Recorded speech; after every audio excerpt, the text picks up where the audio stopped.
Are you excited? I'm looking forward. Thank you very much. A media frenzy for the British Commissioner-designate for Financial Services, Lord Hill. The candidacy of a man accused of having connections to the City of London has raised eyebrows. But once the cameras were shooed away, Lord Hill embarked on a charm offensive.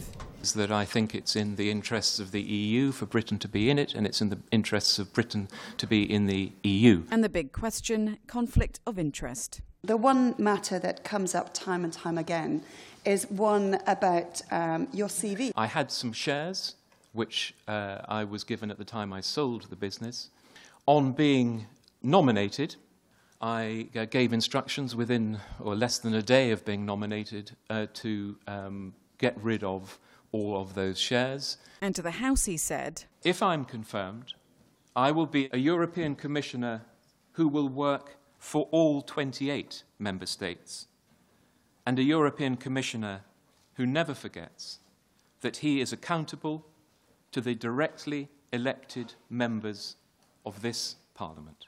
Lord Hill detailed a 5-point plan to tackle risk, close financial loopholes and to develop a capital markets union for all 28 member states.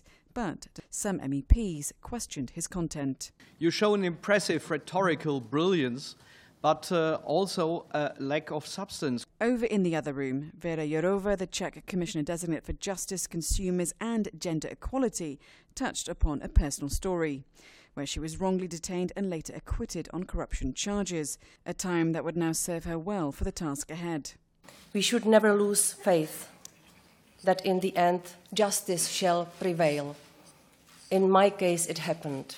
I want to put in place a strong, independent and efficient European Public Prosecutor's Office. When the hearings ended, reactions from the head of the Civil Liberties Committee. Whether she and 3 other commissioners will be sharing some of the key issues and whether that is satisfying for us, it is deeply unsatisfying. And how was Lord Hill feeling? But I was grateful to have the chance to speak to the committee. It's a very important committee. They've asked me a lot of very sensible questions, and I was very glad to have that opportunity. Thanks very much.